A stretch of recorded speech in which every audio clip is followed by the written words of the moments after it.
Hello and welcome to Security Scan. I am Vishal Dahiya, and this week we will talk about the short-range mobile air defense system, the K30 Biho.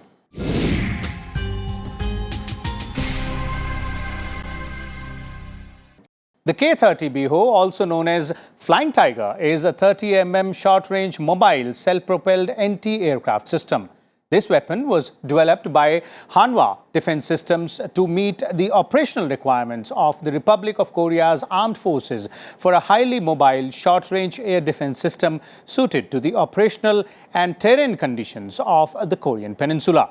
The K30 Biho combines an electro-optically guided 30 gun system with a surveillance radar system on a K200 chassis. In addition to its 30 autocannon, the K30 Biho also has a LIG NX1 Chiron missile, a TPS 830K search and tracking radar, and an advanced electro-optical sight fire control. According to reports, India is all set to finalize a deal for 104 K30 Biho systems along with 97 ammunition carriers, 39 command vehicles and ammunitions as well. Joining me for more on this topic in this program today are Lieutenant General V.K. Saxena, Distinguished Fellow of the VIF, as well as the former DG of Army's Air Defense is with us. And we are also joined by Retd Major General P.K. Chakravorty, a defense expert with us. And we also have with us Mr. Ajay Banerjee, the defense correspondent of the Tribune. Welcome, all of you gentlemen. Let me begin with you, General Saxena. And for our viewers' sake, let's try and put things in perspective as well. When we talk about Army air defense and when we talk about a mobile air defense system, what are we trying to convey and where does these things fit in the entire defense structure? Sir, when we start with the Army air defense, we have to start with the first premise that all air defenses across the nation, they exist for countering the enemy's air threat. Take out the time of 60s and 70s when the enemy's air threat used to be defined only by the aircrafts which were operating in the visual range with the unguided bombs, rockets and so on.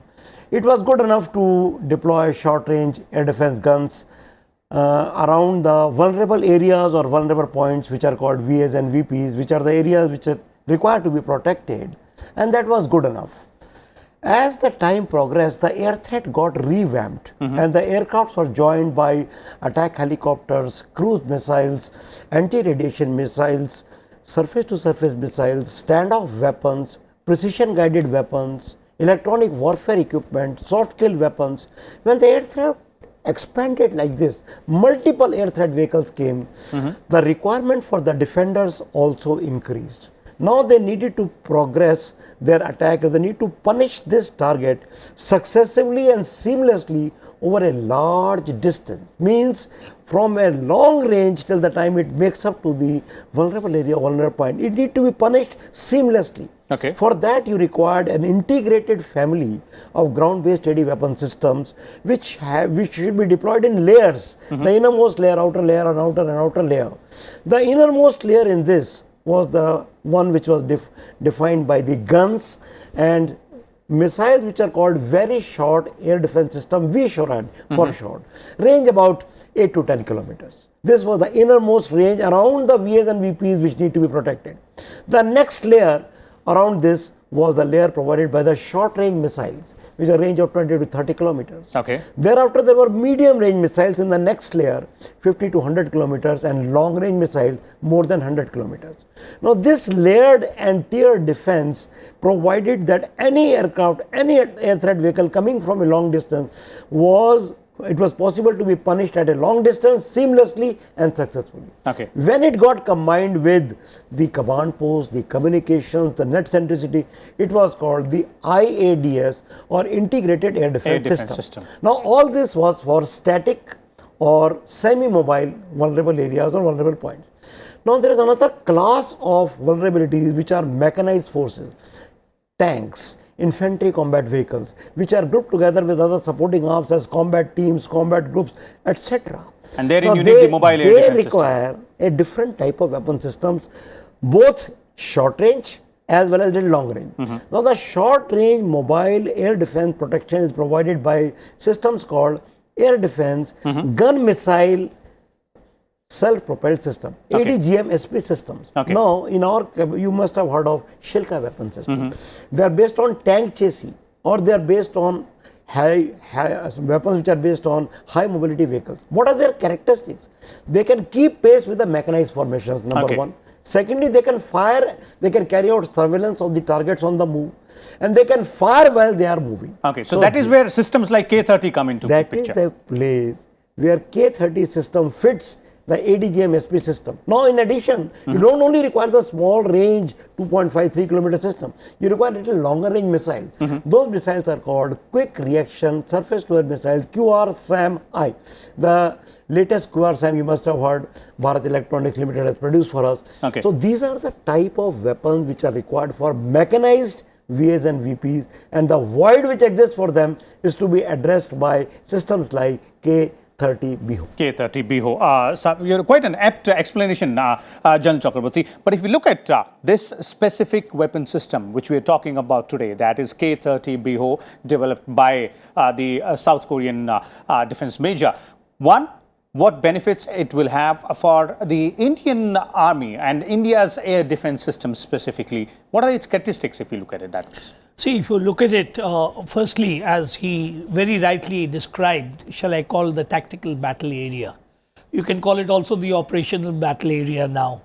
And where he described how formations which maneuver, or what are these are known as this offensive formations, because today both pivot and strike corps both have the capability to undertake offensives.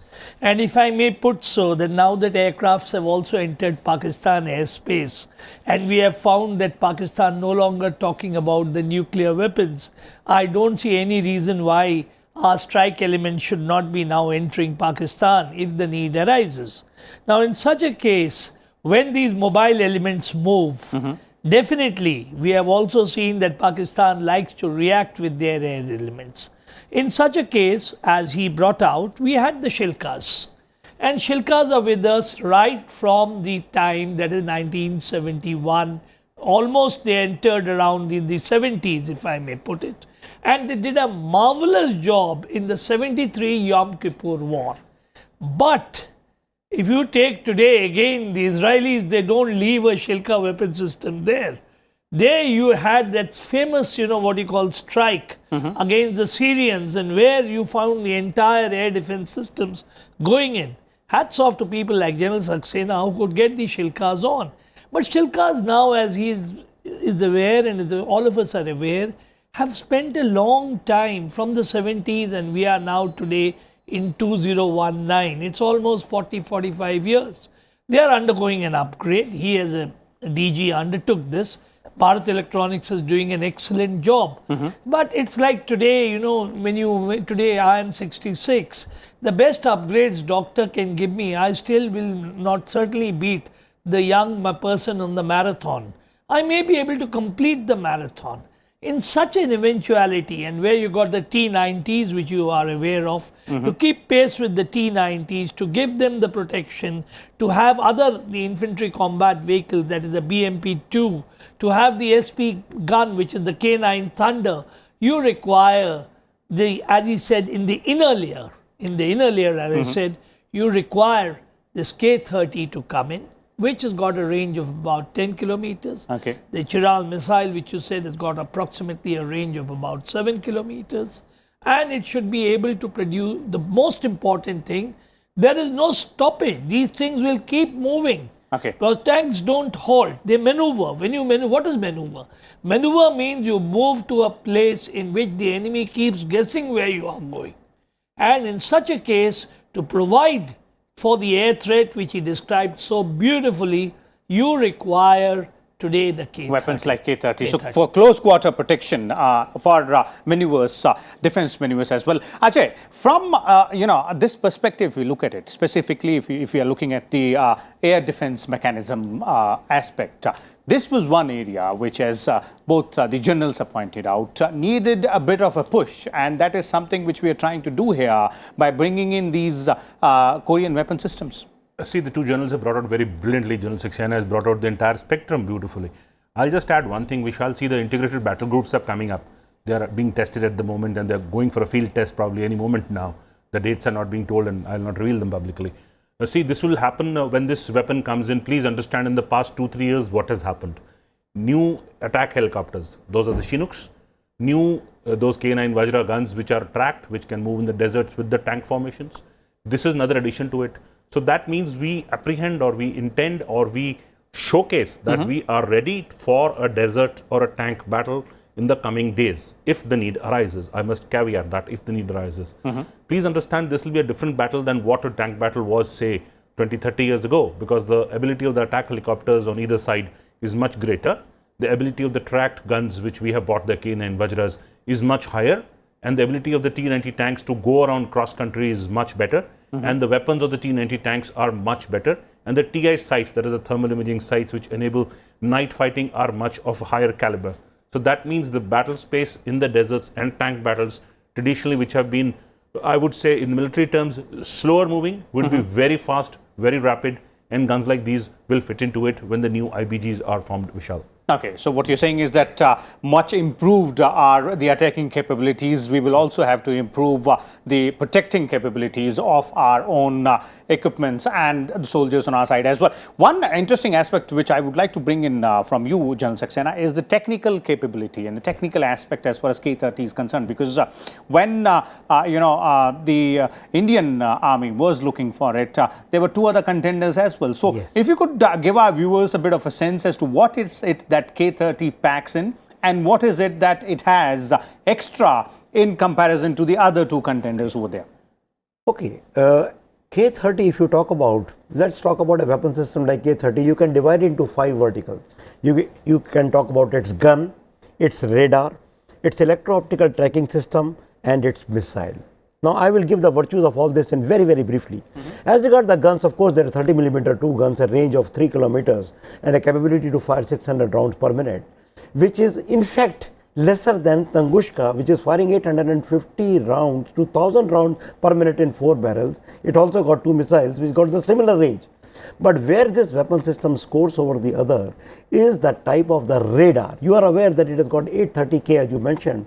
This radar is a typical surveillance and a fire control radar. Now, what is the important thing about it is that it uses the pulse Doppler radar, very accurate radar. It is working in X band, 8 to 12 gigahertz, which means that this is a X band is a type of band where the fire control radars have very good resolution. They can differentiate between 2 close targets. Secondly, they are very, very capable to take out and detect targets which are low earth flying. It's called NOE, nap of the earth flying. Now, what is the most potent threat to a mechanized formation is the one from attack helicopters which are carrying out nap of the earth flying. Now, this is the type of radar with X-band operating which can take out that. Okay. Secondly, they have given a very strong electronic warfare muscle in this. Not only it has anti-chaff measures, it has pulse compression techniques, it has got adaptive MTI, it has also got frequency agility, many more things. So, this is one. Now, world over, the radar systems are now becoming very potent, but at the same time, the front-running countries of the world are not only basing their solutions on radar alone. Okay. They say radar, if can fail, somebody can jam it somewhere. They are coming up with another vertical called electro-optical tracking system. Now, what is it? Electro-optical tracking system can track and fire at a target without any radar. Now, what does it do? It has a TV camera. I mean, day camera, it can look at day. In the night, it has a thermal imager, it can look at night. Okay. If there is a heat-seeking target coming, it has an IR detector called FLIR, forward-looking infrared. In the 0.3 micrometer range, you can look at that. Okay. It also has a laser rangefinder for accurate range measurement. And all of these inputs go into a fire control computer which detect the future position of the target. Suppose you jam the radar of this weapon system, the standalone electro-optical tracking system can take on a target, can direct the guns and the missiles. So jamming of radar will not make it ineffective. Yes, double solution, sir, double solution. Third strength of this lies in the missile. This missile, I have studied it in detail, the Chiron missile, it is superior to the US Stinger missile. It is in the class of the Star Streak missile. It's in the class of the missiles which are IR homing missiles in the top range. Also, it got a range of 7 kilometers and single shot kill probability of 90%. which is a very good percentage. Now imagine a weapon system, and it is based on a K200 chassis which has got a operational range of 500 kilometers, and it can do 60 kilometers per hour. Now imagine a weapon system who are doing 60 kilometers per hour cross country. It can do cross country less, 60 kilometers per hour, can keep pace with the mechanized formation, has a double surveillance solution, radar and electro-optical tracking system, has a gun ready with 600 rounds per minute and a missile with 7 kilometers, 90% SSKP, is a potent weapon system. Quite a potent, quite a potent one. Because the audience must know the spectrum. This is one. In the other spectrum, we have our old Shilkas. Shilkas, as sir brought out, fire 3,400 rounds per minute per barrel, but it is not gun missile, only missile. Langushkas have gun and missile, fire 4,000 rounds per minute for 4 barrels, and it has also got a similar range of the missile. We also have a Pantsir system which Russians offered. It is a system which is based on wheeled chassis. It has got 2 guns and 12 missiles. It's got a range, higher range, 12 kilometer range. We are not looking at that range for mobile air defense protection of mechanized. Ajay sir brought about the IBG. The IBG concept has to be understood that today we are giving a message. Why Vajra? Vajra is K9 Vajra, 100 order signed. First time the L&T or the private defense manufacturer has won a global military tender all on its own. 10 come already 9th November 2018, 10 inducted in SKD condition, 90 being made here, sir, 50 by November 19 and 40 by November 20. Look at the message. And here is another 104. I will not say why 104, a classified matter, but it addresses the voids in the mechanized warfare. So it addresses the voids, and that is where I would like to bring in General Chakravorty. If you look at the numbers which we are inducting, or rather looking to induct, and the kind of requirement which we have in terms of weapon systems like these which have to be used during maneuvers, what is, according to you, going to be the best utilization for systems like these? Well, as far as these systems are concerned, they are best with mechanized elements. Now, mechanized elements are going to be everywhere. You can have today an IBG which is armor heavy, as Ajay brought out. You can use it with the IBG, you can use it with the armored division, and you can use it definitely with the independent armored brigades. They are usable with all forces which are firstly going to maneuver. Maneuver means movement. Of course, it means movement to dodge the enemy, to deceive the enemy, and to kill the enemy without killing him. That is, you are hitting on the brain of the enemy. So these weapon systems are, as I will call them, the intelligent weapon systems in today's battlefield. Because they are helping you to move without bothering for a major issue. If you watch today, I mean, say you take any tank, major tank battles of, shall we say, post-Second World War, they have been mainly stopped by air. And when we take the tank battles, whether you take Longewala, whether you go to the Israeli tank battles on the Golan Heights, or you take today even Chiron using tanks, you will find that the Air Force plays a major role. You would find, if you go to Israel, the senior most service is the Israeli Air Force. Like in UK, the senior service is the Royal Navy. In India, obviously, because of our continental size, is the Indian Army. And when we say that of a continental size, I expect these guns, along with this, which Ajay very correctly said, please, today I was just writing about the Kargil conflict, and my first paragraph was what you asked. And I said, with such an adversary, we have to plan right now. Having already launched aircrafts, the next will be a ground move, not by some small surgical teams. I expect an IBG or maybe an armored force now to go in and thereafter do its task. And that would require systems like and these that for would close quarter require protection. all these K9 Vajra. It would require your Biho. K30. It would require the K30. It would require today the T90s. These are not being bought without any definite purpose. It is with that which is this is being bought. Okay, let me bring in Ajay here. And Ajay, another interesting aspect and angle to this is, since all of you have spoken about another gun, that's K9, and K9 and K30 happen to come from the same country, the same defense manufacturer as well. So if you're looking at that angle as well, with South Korea now emerging as sort of a trusted ally in terms of procuring good weapon systems from them? Oh, yeah, I also see it that way, but I will also add one thing. See, South Korea came up on the technology radar, say, 70 years ago.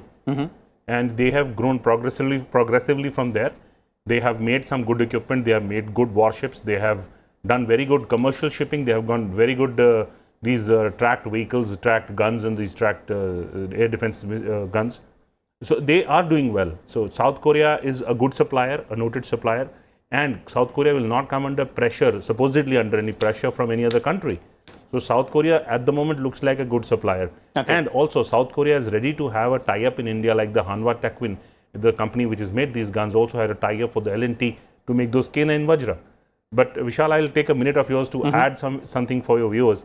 See, people would wonder, when we have a S-400 kind of air defense missile which we purchased from Russia, or which is going to come in from next year, why do we need such small weapons? It is needed because in the tactical battlefield area of, say, 20 kilometers or 30 kilometers, the air defense weapon like the S-400 will be very expensive to fire at a single helicopter.